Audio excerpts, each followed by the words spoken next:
Hi,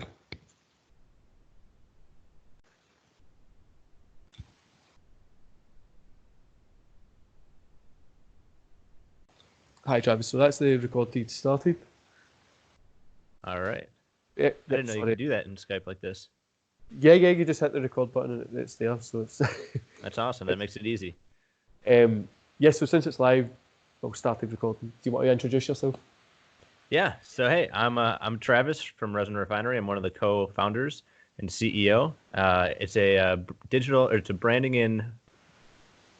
and design agency that focuses on cannabis companies, from dispensaries to product lines, and we kind of help them revamp their image and better adjust their brand to target the new age of cannabis users. So legalization is kind of spreading across the world, and there's a lot of new people that are getting into it. So we saw kind of a niche to jump into. So we're helping those companies reach those people. That's awesome. I love the connectivity stuff. That's my game plan. I love connecting people with brands, connecting with people, customers, Yeah, stuff like that. it's great. One of the reasons I got into it was kind of like to really bridge that gap between those new customers and the cannabis market. Because I know there's just by some of my friends, my family, that have started using cannabis recently. They kind of are turned off by a lot of the older brands that have that stigma. And I'm able now to kind of help these brands revamp their image and reach those new people and introduce them and kind of, bring those new people into the market and show them what this is all about. Yeah, definitely. See, especially because cannabis was for like stoners for so long. Yeah. That's what their kind of brand became. And then now they kind of need to be classy for everybody. Yeah, because I mean, I know there's CEOs of major businesses that smoke, and if you look at most of the brands out there that are targeting those stoners, it doesn't fit a CEO type person, right? Yeah, 100%. Especially like you're saying, a CEO. So you don't expect somebody to be going to a kind of stoner, hippie looking kind of place. You want that kind of classic, sleek looking, Right. Yeah, if you're driving professional like a looking. really expensive car, you're coming home from a big business, you don't want to pull into the parking lot of a shady looking place. You want like an establishment that kind of fits you and that you feel comfortable walking into. And is it legalized? Then it's Austin, Texas. You're in, isn't it? No, so our agency, I'm in Austin, Texas, and my partner's in Denver, Colorado. So we're digital, so we kind of work all over the country, but it's not legal in Texas. Hemp and CBD is just starting to become legal now, and there's some shops around for that stuff, but cannabis is still pretty illegal out here. Yeah, it's the exact same in Scotland. There's CBD and stuff like that. It's just kind of coming around, but it's totally illegal here. But the police and stuff don't really care. That's yeah. A lot of the popular cities like Austin and Dallas are kind of like that in Texas, and when you go further out to kind of like the middle of nowhere, I think the police still care there. But I'm curious. So then, have you seen a change in attitude from like the average person in Scotland since hemp and CBD has been legalized? So in Scotland, it's kind of it's because I'm from Glasgow, which is a massive city in Scotland. Okay. It's there's any kind of drug or anything you kind of want is freely available in the street, Okay. and the police don't really. There's more people than there's police officers, and the police don't really do anything. So it's Gotcha. get like most of my life, it's not been an issue to get anything at all. And the police don't really care. What they say is, as long as you're not kind of around kids, so like if you're not at a park or anything like that, they don't really care where you are. Right. The thing that they're mostly worried about is kind of opioid crisis, people drinking in the street and stuff like that. But there's not been really a change in kind of attitudes. Older people are still stuck in their ways. Younger people at my age have always just Right. been They've used to accepted it. been used to getting it. Plus, we stay so close to Amsterdam, we normally just fly there. Yeah, that's true. Well, it's What because about in Texas, it was a lot of people didn't really know about CBD or hemp, the differences between that and marijuana or cannabis. They kind of associated as the same thing. And since that's been legalized, I've seen that older market has kind of like opened up a little bit to it. So it is interesting to see, that it has changed the minds of the people in Texas at least, and it's been helping legalization of cannabis because a couple more people, or a little bit more of the community has been opened up to it and educated on it. We have like really weird laws here, so it's like hemp hasn't really been illegal. You can get Oh, okay. hemp shops, hemp stuff, but it's not like it's kind of frowned upon. Okay. Plus, you're allowed to go buy seeds to grow a cannabis plant, but you can't have the cannabis plant. It's a weird like law. There's loads of loopholes. You can literally get everything to grow cannabis, and they can't do anything until you put it together. That's interesting. I think there's something like that in Alaska. I remember some weird law like that. That's weird. Yeah, we just nobody really bothers kind of around here. Yeah. We've had like hemp shops and stuff in the city centre of Glasgow for a long time. Yeah. But CBD's becoming more, and like they changed those, which is it's good to kind of see normal people just picking up different kind of CBD products, even like face creams, hemp oils, all the different kind of stuff that they can pick up. But yeah, it's been around for ages here, and plus, because in Scotland we have a lot of different laws than the UK and the EU. It's a lot of kind of loopholes around everything.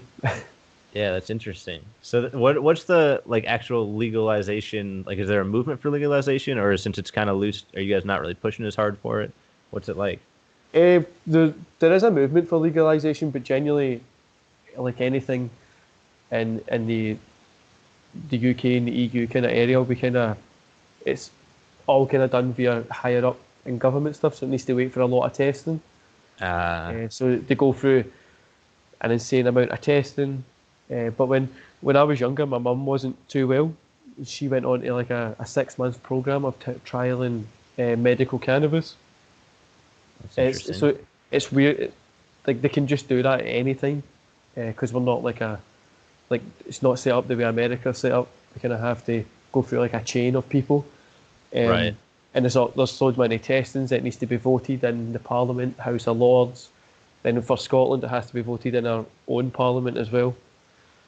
So it's a really long process. So I don't think legalisation would happen anytime soon, at least for another 5 or 10 years. Right. That's interesting. But like I said, it's readily available. You can get it anywhere. Yeah. And I could walk outside just now and find somebody standing and ask them, and I'd be able to get it. Yeah, I would never do that here. That's kind of interesting that it's viewed like that there. It's how it kind of should be, I think. I mean, as long as you're minding your own business, not bothering anyone else, shouldn't matter. Yeah, it's mostly just like as long as you're obviously people kind of are breaking the law when they're doing that, but it's as long as you're not like committing serious crime. Right. Nobody really bothers about it, unless you're being like a pain. Then the police, if you're annoying the police, they'll annoy you. That's pretty much the whole way Scotland works. So is there like an industry for anyone to get into? So if there are some entrepreneurs that are trying to get into cannabis at all, is that an option at all for medical side, or is there banks nothing? in the UK won't support it at all just now because it's not been signed off by the government. So there is ongoing trials. There has been since like 1999. Okay. So that's been 21 years this year. I think it's 21 years it's been going, and then literally banks won't support it until the government signs off on it because it's illegal to do that in the UK. You can't get insurance. You can't get.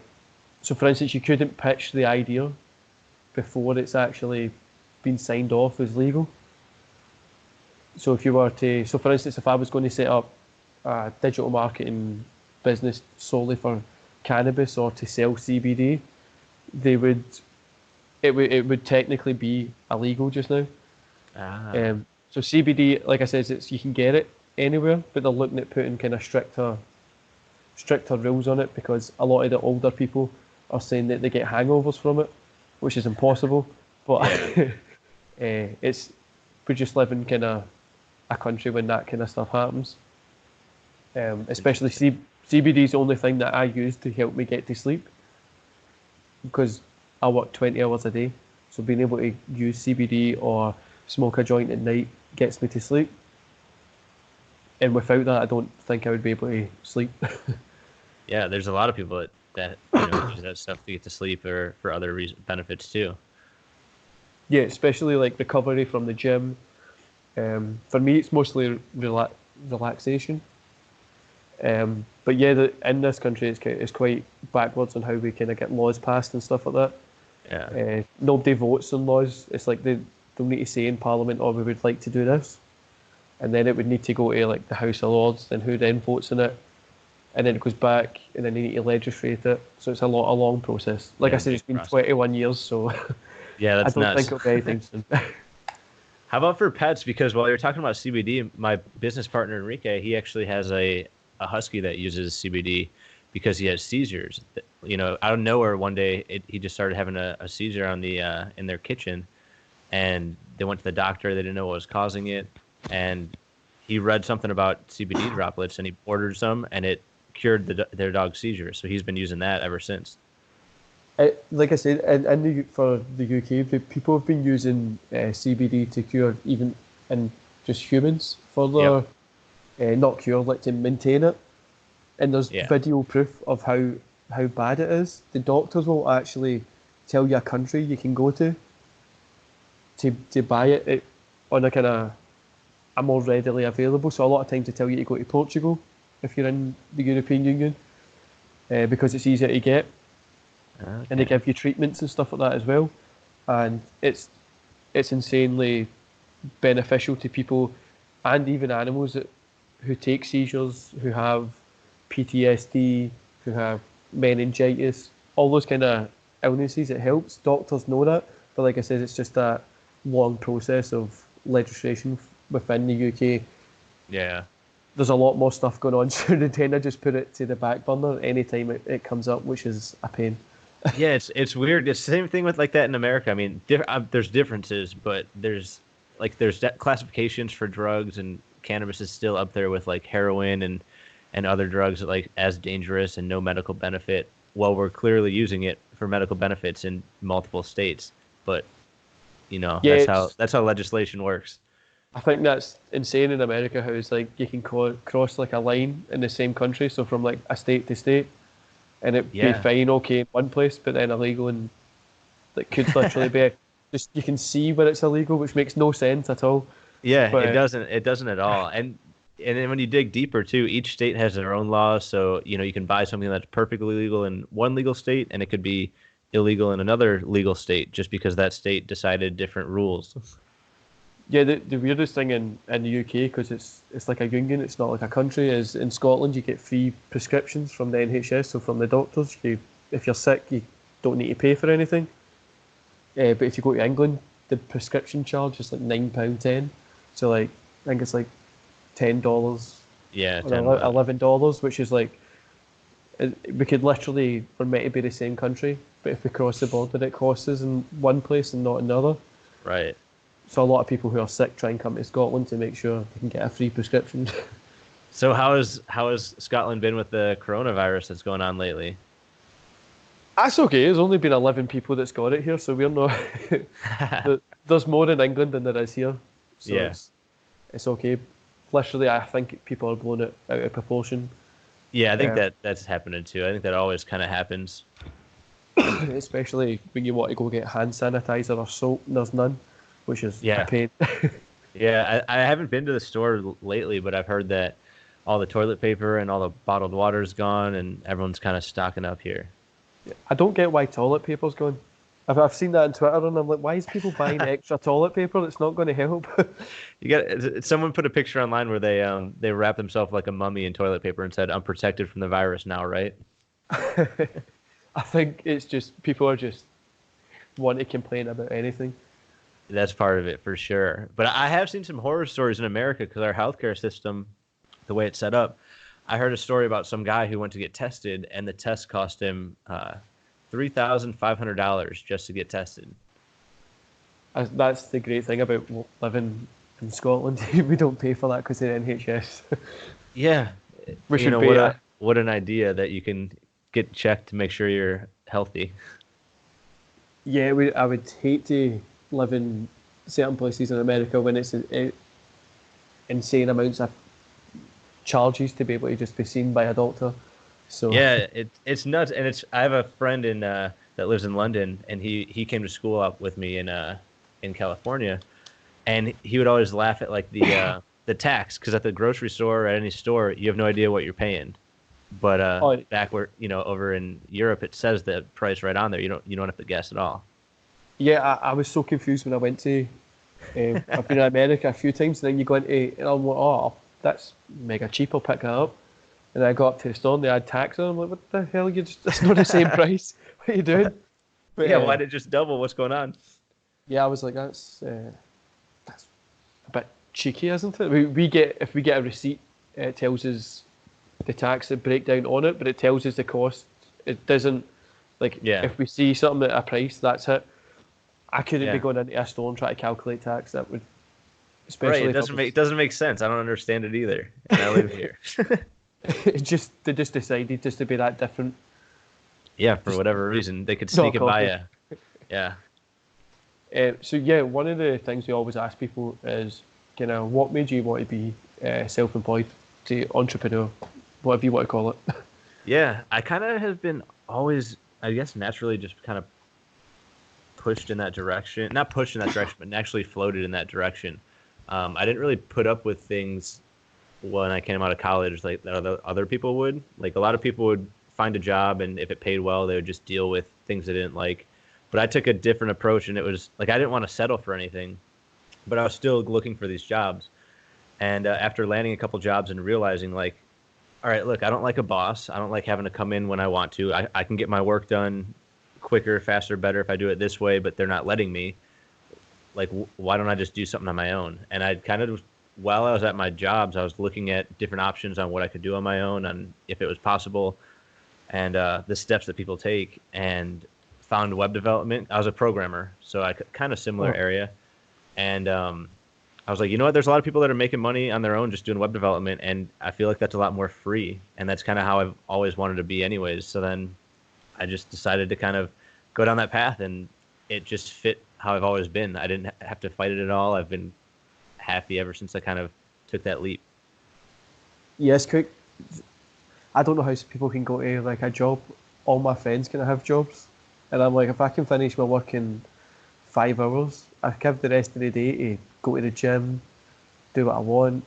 I don't really, I don't Yeah. get why people can just sell like the best part of the day as well, from like 9 till 5 or whatever time it is, to go work for Seriously, yeah, somebody. that's when you want to be doing things. So I guess a part of the story I didn't really fully go into it, but I'm married, so I have a wife, and that was a big reason too. Was that like I was spending most of my day at a job, and then I'd come home, I'd eat dinner, and then it'd be dark. I'd have to go to bed and wake up tomorrow morning and go to work again. So I was thinking about it, like I was spending way more time at work with my coworkers and boss than my wife, who I married and who I love so much, and it didn't make sense to me. So I was like, all right, well, I don't want to do this for 60 years and then die. I kind of want to be with the person that I married, right? So that was another big influence and kind of reason that it didn't make sense. Like even if I don't get paid as much, even if I don't have benefits or securities like that, it's worth it that I have that time with her and to be able to do what I want. Totally agree. I always say, so I've got a fiance and I've got 2 kids as well.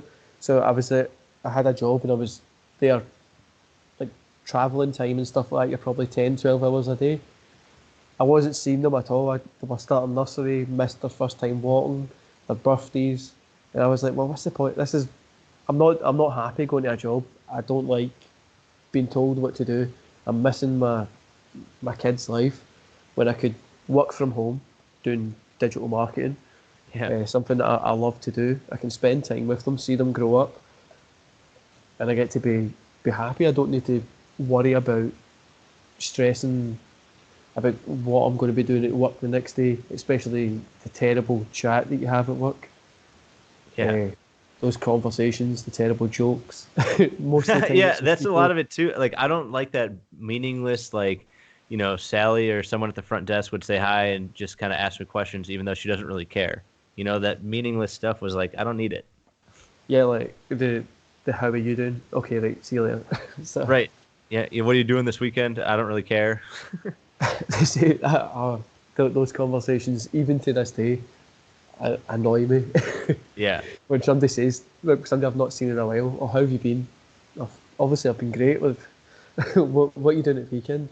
The same things I do every weekend. Yeah. I just hate the like fill some time chat, and everybody who goes to a job always tries to try to find a way to avoid doing their work. When if you're doing your own thing, you want to work. That's one thing that you really want to do. So if you put 5 hours in or 20 hours in a day, you're going to be working as hard as you can. But when you go to like a job, you're kind of just try to go to the toilet, talk to somebody. Yeah. And before I started working for myself, I worked remote for the same company. So I worked a full-time position, and then I worked that into working remote. And in that transition, I actually ended up working. I did more work. I got more done just from not going into the office. So I was doing the same job, had the same tasks, same responsibilities, but I just did it from my own house. And it was so much easier without that distraction and without those, other people getting in the way and like kind of slowing you down. Yeah, I always say offices are like so inefficient. It's it's insane. Like they make it a business always makes it if like you going to work is the best thing, but I think that's like so like 1950s, 1960s. Yeah, we've Yeah. moved on in technology. We can be in the house, work, and relax at the same time. Yeah, and that's kind of how I'm growing the agency that I started is with, I'm in Texas, my partner's in Denver, and we're looking at more employees and trying to hire our first employee, and they're not going to have to go into an office, and I don't want to ever have to have that requirement on anyone, because I think if when you're comfortable, you do your best work. Yeah, that's the same with us. The only time we get people in is if we've got like a big new client coming on to do like breakdowns and stuff like that. But a lot of time those people are they're just Skyping, or they'll use like a Zoom or something like that. There's no need for them to come in. The only time we really ask them to come in is if we've got like an ad meeting on or something like that, just to teach some new points. Hmm. But it's not really like we try and get people to stay out as much as possible because one, it's a pain for having so many people in there, but also it's it's a pain for them to try and get in. Yeah, and then again, I think that I'm big on comfortability. That like I think that's a huge part. And one of the first things that I heard of like in this new way of running a business was back in the day when Netflix started growing. They advertised that you got unlimited vacation, and at the time I thought that was unreal for me that you could have unlimited vacation. But then it made sense. As long as you get your job done and do whatever you got to do, I don't care what you're doing or where you're going. Just stay on task, and if you have good managers in place to keep up with that, it's pretty sweet. Yeah, I say the exact same way that I run my business. So one of the guys that helped me set up my first kind of digital marketing, he's in Vietnam now, and we chat like on a daily basis. Obviously, the internet helps with that. Like even in the 90s, early 2000s, there was no way you could really do this. But now it's so easy because you can speak to anybody anywhere in the world at any time. Yeah, and there's so many different ways to do it too. Like I've like the Adobe Photo Suite has been great with working remote like this. Is like I don't even have to talk to my partner when I make a save. I make a save on like a design, and he gets a notification instantly, and he can pick up from that, in an hour, 2 hours when he gets back to his computer. So it's pretty cool that all these systems are improving and kind of connecting together. It makes that process so much easier. Yes, it's definitely it's insane how easy it is to like for instance for us to be able to do a podcast just now while you're in Texas and I'm in Glasgow, and we can chat instantly. Yeah. Even 10 years ago that would have been, or 20 years ago that would have been quite a hard thing to do. Yeah, it's wild how when you actually think about that 10 and 20 years ago, how much we've progressed since then. It's crazy. Yeah, especially when I can remember 10, 20 years ago, which is pretty scary. Yeah, yeah, I know, right? When you start getting to that 20, 25, 30 years ago mark, uh-oh.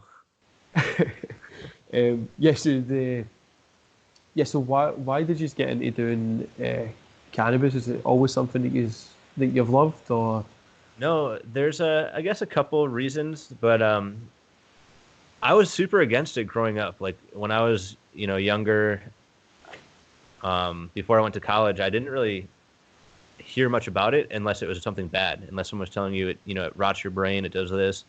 And in America, they even had like TV commercials that would go on in between cartoons that like talk about how bad smoking pot is and how it like ruins your life. So I was totally against it until I found out that I was going to be going to school in California. So I kind of looked into it a little more, and once I kind of got educated on it, I understood what it was, and I was like, oh wow, like everything I've been told is a lie.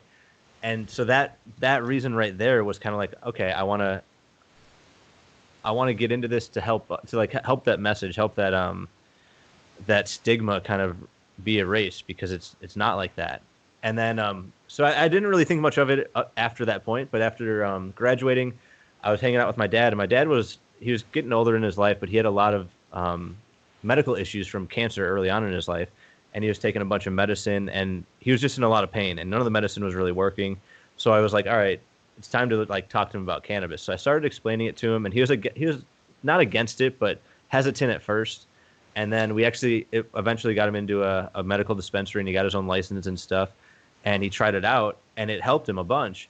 But it took him so long to find a good shop that he was comfortable in, because even though he had his med card, he was still like nervous and like didn't feel comfortable kind of smoking or consuming, and especially going out and buying it and then driving home, because his whole life that was illegal, that was bad. You couldn't do that.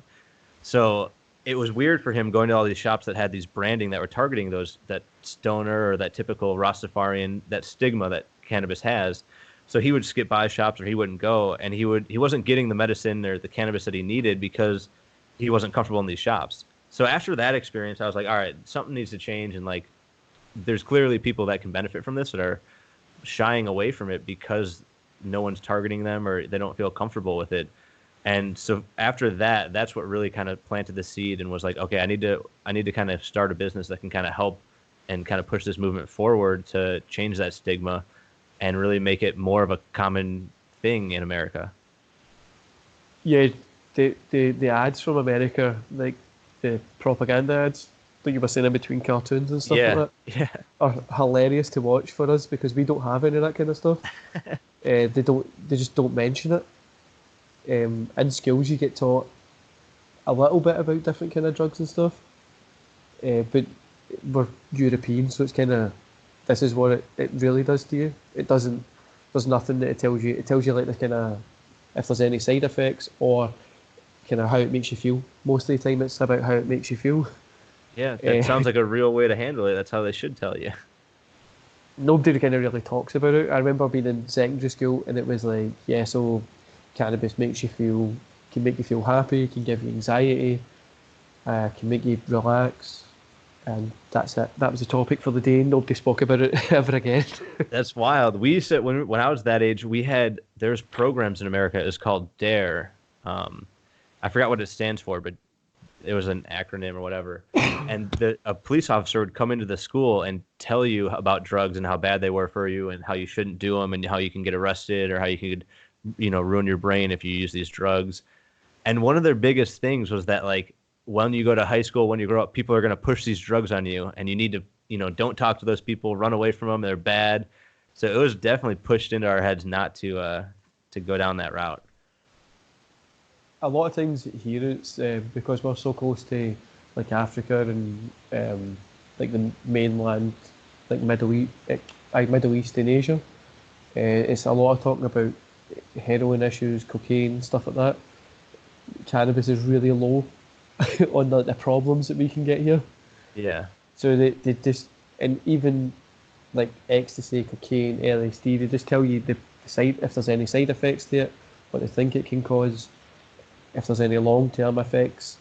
So obviously you can see the long-term effects for like cocaine, same with alcohol and stuff like that as well. But it's just like an open and honest kind of policies in schools here. Plus we have like a really, you wear a uniform, you go to class, it's like a really regimental kind of school system. So we don't really, nobody's pushing drugs or anything like that. The worst thing in Glasgow is a lot of younger people drink more because it's more readily available. Right. No one was even pushing drugs on us either, but they said that you would. I heard that so much that people would be selling drugs. I haven't ran into a single person in my whole life that was trying to that randomly come up to me. So I don't know where these people were, where they saw all this, but you're just standing there waiting. Is anybody going to give me drugs? So Yeah, well, I thought life would be like that. Life sucks. Come on, I thought. yeah, it's mostly for when we went to school. Well, when I went to school, it was mostly people drinking. The people that did do drugs was people that nobody ever really spoke to. Yeah. So it wasn't really like anything. I don't. I think it's in like, especially watching in America, the propaganda is so apparent with everything that happens in America as well. Like even ads, like the infomercials and billboards and stuff. It's so much different the way it works than what it does in the EU and the UK. It's Yeah. so funny to see because it's like so bold. Yeah, It's so good to see. specifically the weirdest ones for me are the medical ads. I think there's something I was reading that there's only two countries in the world that allow direct to consumer advertisements for like medicine, and we're one of those countries. And you'll see like, ask your doctor about this. I don't think I should be asking my doctor. I think he should be telling me these things. Yeah, that's I love watching because I'm in advertising. I love watching ads, and I ended up in a YouTube hole watching like medical ads and from America, and I was like, this is so weird. Like I didn't know this was a thing. Like you could ask It's your doctor for a certain tablet or something like that. So that's weird. yeah, yeah, doc. I know you think you know what you're doing, but have you heard of this? It might be good for me. Like, yeah, that's great. You want to that this one thing's going to save my life, but there was an ad on TV that says I was to get this, so I think I know better. Yeah, it's embarrassing. it's it's embarrassing, but it's good to see. So you know not to do that. Yeah, There's I lots do. of differences like between obviously in the EU it's a lot of regulations. Um, so we have like regulations for pillow size and stuff like that. Oh Even wow. though we've just left the EU, we still we need to take those regulations with us. It's like every hotel has to be to a certain standard. There's a lot of good regulations and a lot of really weird regulations, like pillow sizes, uh, like the diameter of a toilet. That's So really strange. it's it's just to make sure everywhere you go in Europe kind of seems the same. So like toilets can be the same. That makes Everybody sense. can access it. It's one of the reasons that we're one of the best countries for if you're disabled or in a wheelchair. There's pretty much access everywhere. That makes sense. If your business doesn't have access for it, you need to pay higher tax and stuff like that as well. So Uh, with that, with leaving the EU, what are changes that are kind of coming? Are there any changes for like business or for entrepreneurs that are coming with all these changes that are going on? eh, Nobody really knows what's happening just now because there's not like a trade deal. So Okay. in Scotland, well, myself personally, and really most of the people in Scotland believe in going independent now. So it's like a whole Scotland might believe in the UK, Ireland might be unifying from Northern Ireland, Republic Island coming together. So it's everything's kind of up in the air just now as well. Right. So we're kind of nobody really knows what's going on, but in my opinion, it's not good for business, especially with the clients that we deal with for digital marketing and restaurant industry are already saying the prices are going up. Mm, Um, Rates are going down. If the UK needs a trade deal with America, Donald Trump's obviously going to want what he wants, and we'll need to give America what they want because there's more of yous. So yeah, it's not really nobody has a clue what's going on. We don't actually officially leave till the 31st of December. okay, so you got some Uh, time. yeah, that's to get a trade deal done. So trade deals can take like 10 years, and we've got till the 31st of December to do it. So that's pretty good. Yeah, yeah, that's fun. And if you guys are anything like me, you'll probably wait till the 30th of December to actually finalize that. Yeah, if it was me doing it, it would have been that it would be like the final minute to Yeah. get. Oh shit, I forgot about that. I'm the same with like booking content for a client when I need to do like plan a month, Instagram. People that I've got that work for me are emailing me like, "Oh, have you got this sorted?" I'm like, I'll look over it when it's closer to time. It's like the day before. I'm like, okay, so I need to get this sorted. Yeah, that used to happen so much with me. And then once we started scheduling our Instagram content, and that, I don't know, for whatever reason, just doing it and batching it all at one time kind of flipped a switch for a few things. And now it feels good to get that calendar done and not have to get anything last minute, because I've always been that last minute guy.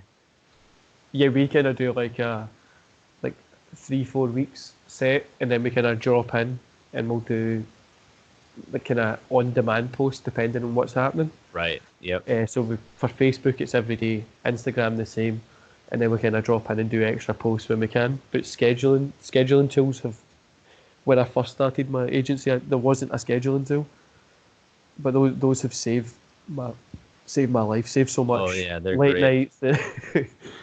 They're so great. I don't even care how much they would ask me to pay. I'd pay it because it's great. Not having to worry about when you're going to, like, oh, it's like 14:32. I need to post on Instagram because it works better. Yeah. And especially, matching it up with special events and stuff like that. Like I don't remember half those events, so it's nice to be able to do it ahead of time. And especially with Instagram, since you just change everything at the last minute. Yeah. Wait, do you use LinkedIn at all? Because I haven't found a calendar tool for LinkedIn. I have to do all that manually. Yeah, I use LinkedIn, but I've not got. I don't know if there's a scheduling tool for it yet. Yeah, I mean, there might be, but I haven't seen anything yet, so that's why I was curious. Damn. Yeah, I wish there was one because it would be so much easier. Yeah. It'd be so How do nice you? because I could coordinate it between my Twitter, my LinkedIn, my Facebook, and then rotate what we're posting. But How do you find LinkedIn? For me personally, it's been great for us, actually. I mean, because we're in the B2B business, so we're looking for, decision makers in other businesses. And Facebook, it's really hard, especially in the cannabis space, because you can't use cannabis or weed or any of those keywords in your ads. So anything that we've been kind of doing on Facebook is super broad, and it's hitting a lot of cannabis consumers and not business owners or people that can make decisions on, branding or marketing. So LinkedIn has been great because you're able to at least filter by the position or the job title. So we can run ads on that actually convert a lot more than Facebook or Instagram, because that's the only place that allows us to get any sort of granularity. Yeah, LinkedIn for me it's not been hitting. A lot of people here they have a LinkedIn, but they don't even use it. So it's running an ad on LinkedIn here it's a real waste of money sometimes. Yeah. Especially you'll normally get a lot of people that, like if you've ever been to a networking event, those people that just want to speak for no reason. Mm-hmm. And just kind of stand there and chat to you, and you're like, okay, what do you want? And that's what you get on LinkedIn a lot of times. What I've found in Glasgow especially. But for me, it would be Facebook DM has been great. Okay. Everybody answers them and if you think so, America's like mega ahead of like the market. They're like where everybody else follows. Yeah. So if yous are doing LinkedIn just now, I look at that. So okay, at the end of this year, LinkedIn will be huge here. Yeah, it makes sense. It's good to look at it like that, especially and kind of plan ahead for it too. Yeah, one of the things I was going to say, why LinkedIn's so good though, so the ads are super expensive. Like that's the thing that does kind of suck about LinkedIn, because they are really expensive and you blow through money quickly. Yeah. But aside from ads, if you can find a good audience or find the good target that down good, it can be worth it for that price. But aside from ads, the organic reach on LinkedIn is so much better than Facebook right now. So if I put a post on a brand new Facebook page and a brand new LinkedIn page, there's a lot higher chance that people are going to engage with that on the LinkedIn right now than the Facebook. So that's what's been working for us, is we're actually able to post a blog post or some news things or an image, and new people are seeing it on LinkedIn versus Facebook. Yeah, like I think LinkedIn, especially for here, well, like I said, will be bigger later on in the year. Yeah. So I normally just listen to Gary Vee, and mm-hmm. and whatever he says, I just put it on like 3 months later for here. So are you looking at baseball cards then? No, I don't have a clue about baseball. my favourite's American football. Just football, whatever you call it. Yeah. That's my favourite. Nice. So have you watched any games? Because we've done a couple games in Europe. I've not been to any games here. I actually went to a game when I was in America. Oh, nice. What It one? was Jacksonville Jaguars, who's one of my favourite teams. I know they're terrible, but it was them against Miami Dolphins, I think it may have been.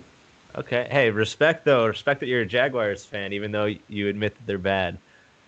The, I'm a. the only I'm a reason I like them is I found a hat, and that's when I was a little boy. I was like, I like the guys. Hey, that's a good way to like a team. You like how it looks. What were you guys say? You're the what for? I'm a Brighton fan, so I understand kind of what you're saying. Yeah, it's weird. I, I'm not a big soccer fan, football fan here. Oh, So, really? Okay. yeah, in Glasgow, there's two main teams, Celtic and Rangers. And when I was growing up, it was like if you supported Rangers, everybody from Celtic it's a big fight. And I went to a school that it was so like kind of religious. So I went to a school that was mostly Catholic. And that was all the Celtic fans. Yeah. Then we would fight for with another school who was mostly Protestant. That was Rangers fans. So I just kind of avoided it completely. How'd you get into? Do you watch football regularly? American football then, or? Yeah, I normally watch it. I normally pay for the pass thing that they've got in the EU. So Oh, you get nice. like a kind of monthly. You normally pay for for a year, and it's like 12 months. So you get to watch all the different kind of games. Yeah. Did It's you pretty hear about the NBA pass with I forgot what happened, but something happened with China, and China blocked the Houston Rockets from all their NBA pass. Yeah, it was somebody called out China, I think. And they just That's went, crazy though. I couldn't imagine if you're a fan of a team and all of a sudden they just block it and you can't see it anymore. That'd be wild. just that one team just blurred out. You can watch the other team play them, but you just can't watch that one team. They put blurry faces over them. I think it's if you looked into China and how their advertising and branding and stuff like that work. I haven't actually looked at that at all. Have you? Yeah, it's really interesting. I'm quite geeky about advertising, marketing, and things like Yeah. that. It's especially because they have no copyright laws at all. Oh, they yeah. they can steal anything, and it's great to see. Yeah, I've seen some funny examples of like Starbucks, McDonald's, and stuff like that. Apple. Yeezys are the best as well because they can literally they take it and just do whatever they want with it. It's great. How about the platforms that they advertise on? Does China, do they like lead the market at all in advertising in any space, or? They don't really advertise because it's under a communist regime. Okay. But they have like their own like internal social media. Okay. I can't remember what it's called. They have their own internal social media, so like their own internal YouTube, Facebook, stuff like that. And when a brand posted a picture, nearly everybody sees it anyway.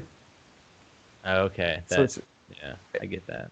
you've got the biggest organic reach in the world if you can do that. Yeah. Yeah, exactly. And if you're state sponsored, they make sure people buy it, so it's pretty good. Yeah, I'm sure it is.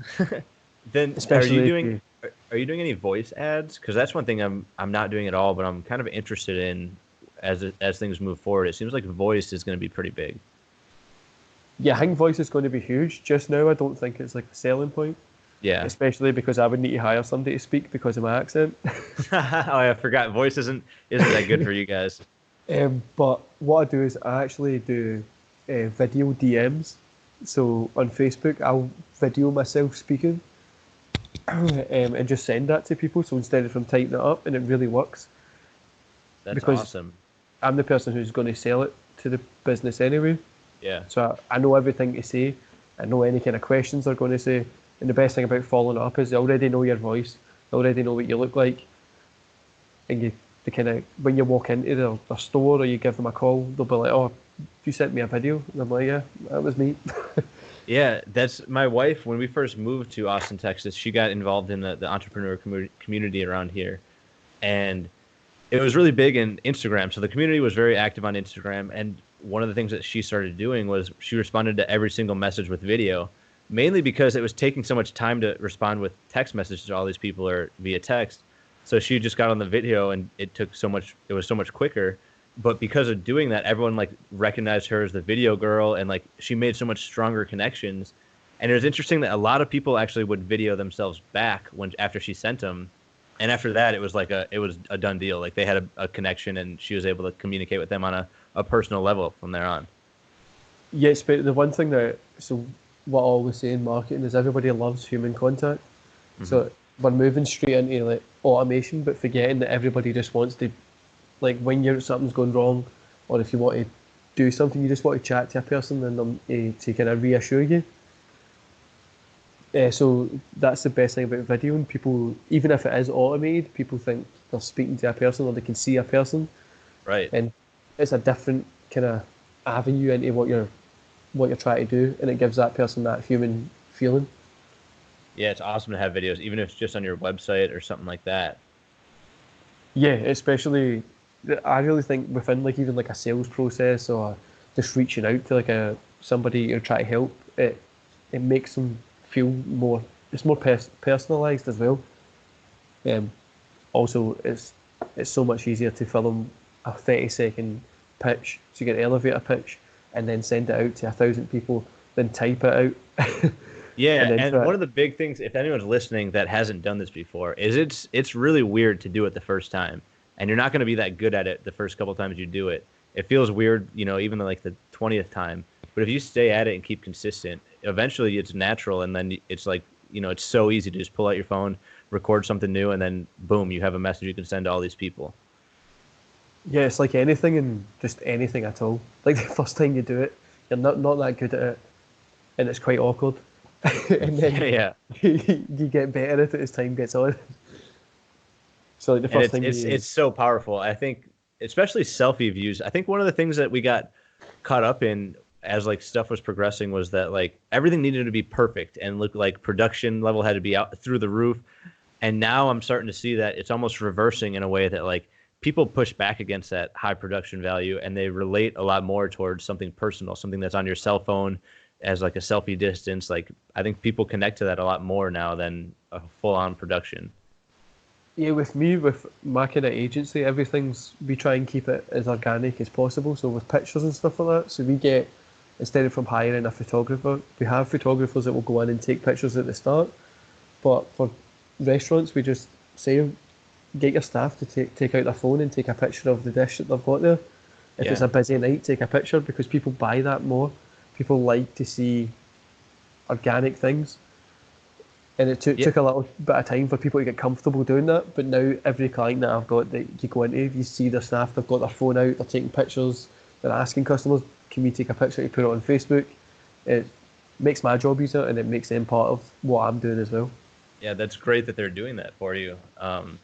And one of the things I love Gary Vee has been about when he's been pushing that.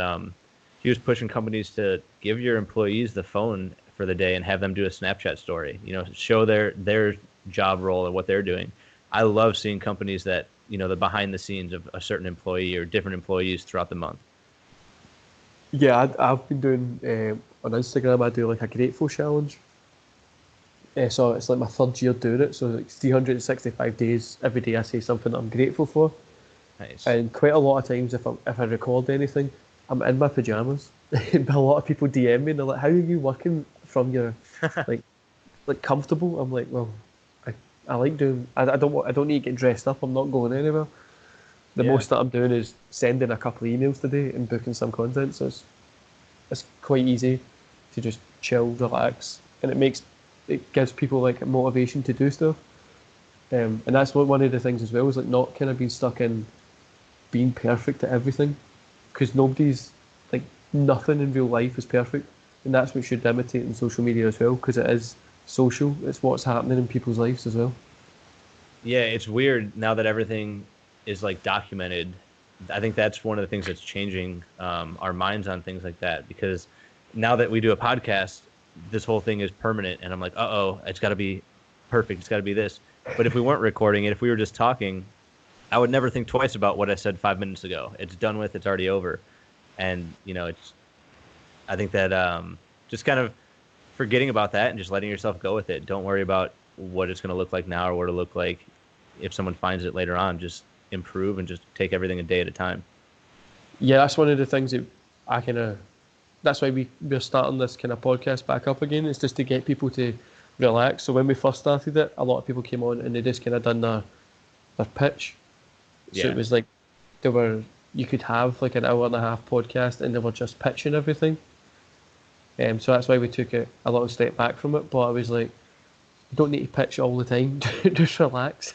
Yeah, no, People I think buy. conversation is pitching. I mean, at least for me, if I see a business owner or someone that's representing a brand, they don't necessarily have to talk about their product, but just like hearing them talk and what their interests are and how they go about the conversation gives you a really good feel for what they have to offer.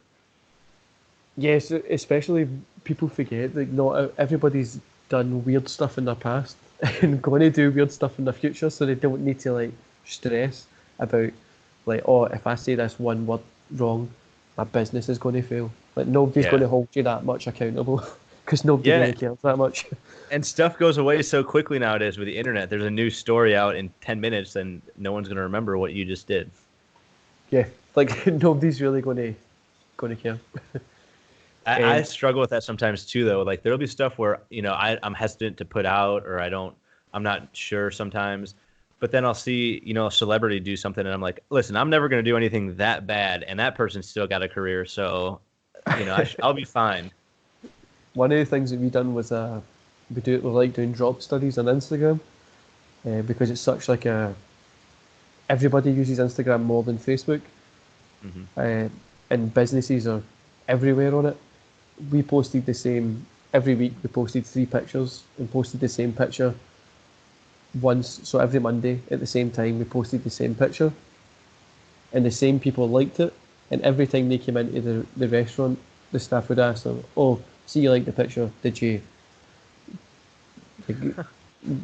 have you seen it before? No, it was a new picture." So it was like their brain kind of just went into autopilot. And they liked it, and Right. then they just scroll by it, and then even 7 days later, they couldn't remember they liked it 7 days ago. Yeah, this happened to me. There's been some people that I've seen. I'm like, wait, have I seen this? I don't know. And I've convinced myself, no, I must not have seen it yet. And then if I look through their feed, it was posted a month ago, and I was like, I can't believe I forgot that was posted. That wasn't even that long ago. I think the 7 days one's terrible as well. If you can't remember like 7 days ago what you've seen, but it's because people are consuming so much content. Yeah. It's they they're only taking in. So for instance, Instagram is like you'll look at the picture for 2 seconds till you get that gratitude of liking it, and that's you. Like it's totally gone. It's put in a wee box in your brain to left. So whenever you need it, when you're 110 or something like that. Yeah. What's your thoughts on TikTok? Sorry. What was that? What's your thoughts on TikTok? It's interesting. It's growing so quickly. I'm not sure how I feel about it yet. I know it's gonna be huge because it's not stopping. But I'm not sure about the data collection. I've heard some shady things on data collection, and I've been scared about what apps can collect on your phone and what people are doing with the video. Like I heard, I forgot. There's one app that came out, and it was a free app. And then what they wanted to do is they wanted you to take pictures of your room, and they had this catalog of furniture that you could put in this picture, and it was like kind of like a AR, so it would show you what this table or chair looks like in your room. But then the owner of the company said their real goal was really just they wanted to make a 3D map of everyone's house in America. So almost like a Google Maps type thing, but in people's houses. And in the fine print, what they said was when you're taking pictures or video of your house, they're just mapping it. So that made me really think, like, I don't know what, TikTok, you always have your video on. And it was just really interesting that, I don't know, I just weirded out about how popular it's getting and how quickly it's spreading.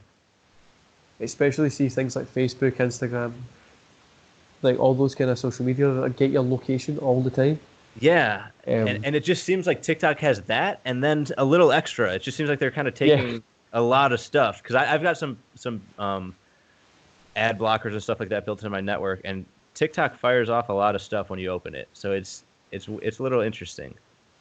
yeah, I think it's one of it's.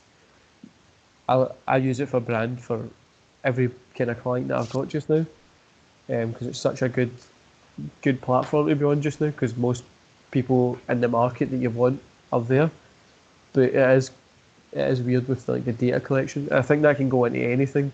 Like, Yeah, that's true. But aside from that, I think it is very interesting and how addicting it is, and I think it's a good thing for businesses. Um, but it's actually like I find myself like I'm not addicted to many apps or Instagram or Facebook or anything, but that one, there's times where I'm like stuck looking at the phone for like 5 minutes. I'm like, what have I been doing? And I like snap out of it because it like just throws nonstop content at you. it's the Instagram effect, but with videos, I think. So it's easier to consume content. Plus the creativity within the content is actually pretty good. So it's good to And watch sometimes. I think the big thing, the number one thing that I think is why it's not better, but better than Instagram in that sense is audio.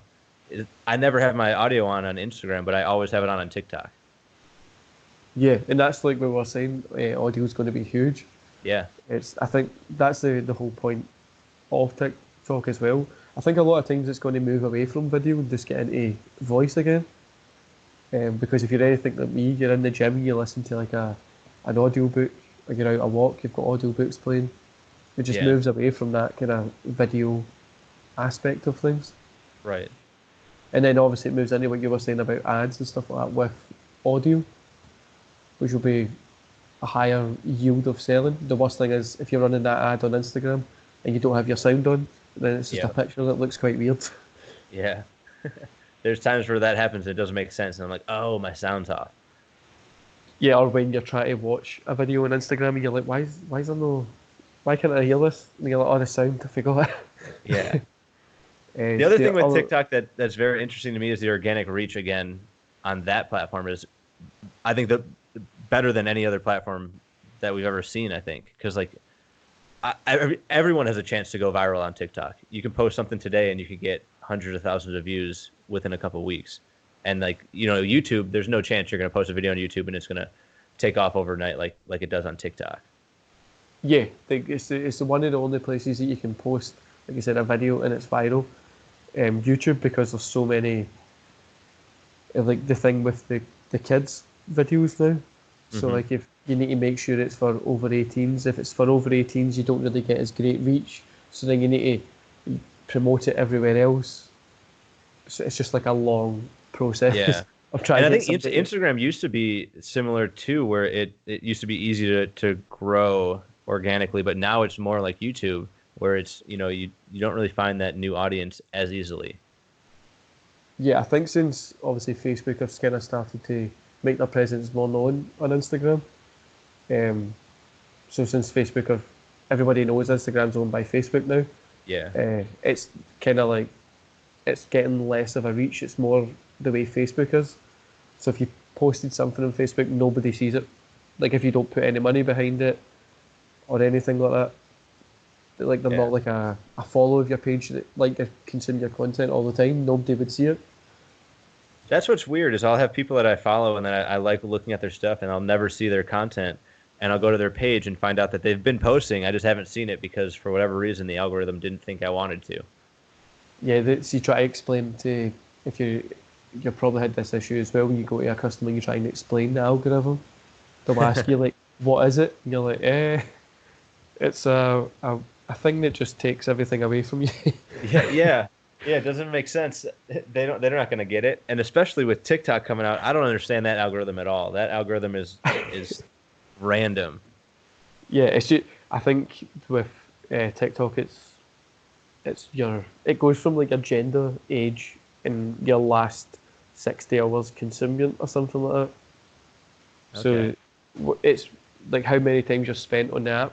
So the past 60 hours of what you've consumed, what you like, your gender and your age, and obviously your location in the world. So for instance, there's people that I follow on TikTok that are Rangers supporters, but because I would normally support Scottish independence, Celtic, or American football, I see a lot more American content, Celtic, Scottish independent stuff. Okay. They would see a lot more like British stuff, Rangers stuff.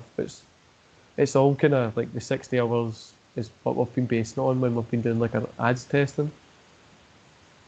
But How have your that's ads been performing on TikTok versus like the other platforms? I haven't read any ads on TikTok yet. Oh, insane! Like it's literally because it takes up the whole screen. So like Mm-mm.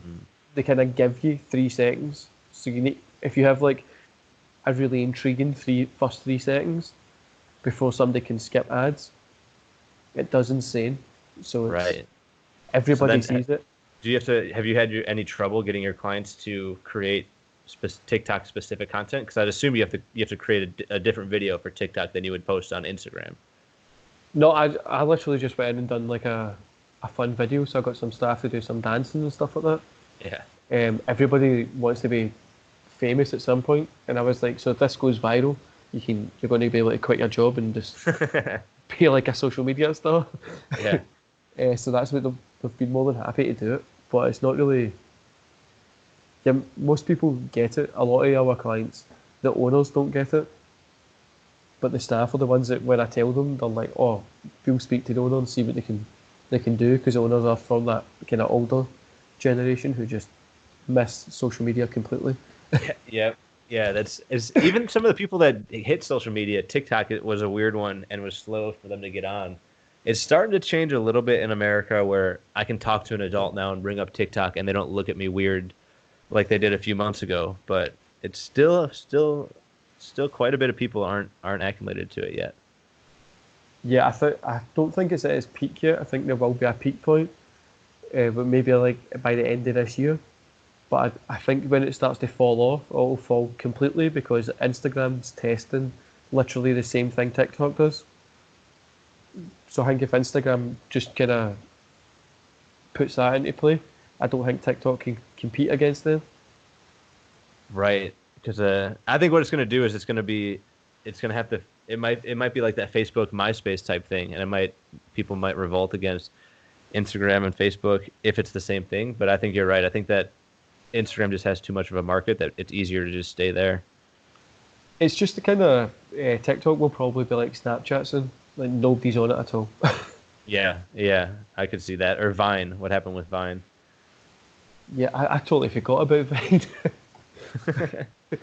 Yeah, so one of the other things that we always like to say to people is like, see with cannabis, like we've already touched on, when other people that maybe aren't into it or don't get it, what's your kind of your line to say? Like, so for instance, if somebody doesn't know anything about cannabis at all, if somebody's like, I don't know anything at all, like what you were when you were younger, Yep. what would you say? What would be your kind of information you would give to them? Whew. It totally would depend on their age and what this person is.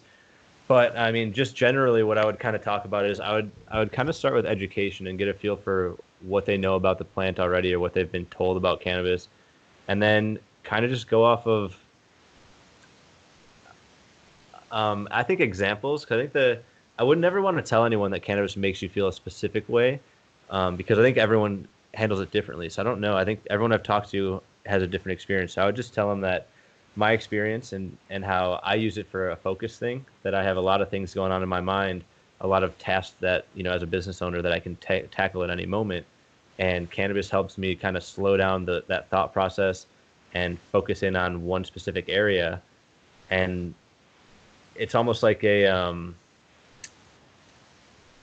a tool that helps me really get in a flow state and tackle what I need to be zoned in on. And I know it's a multi-use tool, so it's almost like a Swiss Army knife, so people can use it for a variety of different reasons. And then after kind of explaining a general example of how I use it, I would try and get a feel for what they're looking for out of it or what their current views are. Yeah, that's just we always just kind of ask that question to anybody because it's good to kind of see how people would relate cannabis to other people. Because especially we're at a weird point when we still remember the point when there was like it was a bad thing, Yeah. and then now it's becoming more it's okay. So it's weird to see both sides, and there's some people who are like just don't know anything about it because there'll be like a few year period when like just now when it's like nobody really knows is it still bad, is it still good. Can't Yeah. tell people it's bad because everything says it's good. And that's how most people will start out is, if someone doesn't know anything about it, most of the time they don't know about it, but they've heard some things about it. So that's where I'll start with like, all right, well, what have you heard? And then usually it's, something about it's bad for your health, it's bad for your brain. Some people just go straight towards it's illegal. And I think that's a big thing is that in America, a lot of people don't really know why it's illegal, and that it was almost it was a race thing, and to kind of push down a minority group in America, laws were put in place to kind of help that. And some people just go with, oh, it's illegal, so you can't do it, and they don't really think about why it was first illegal anyways. They just assume if it's illegal, it must be bad for you. Yes, it's weird. The laws and obviously in the rest of the world kind of followed suit with what America was doing. But it's weird that when you get into what happened with kind of being illegal to put minorities down to make sure. So like one of the most famous stories is the guy who petitioned for it to be illegal owned a paper factory, and because hemp paper it lasted longer, Yeah. it was better. It was better to write on. It didn't cause environmental issues. But then the guy who owned the paper factory was like, okay, I want this illegal, which is Yeah. really insane to think.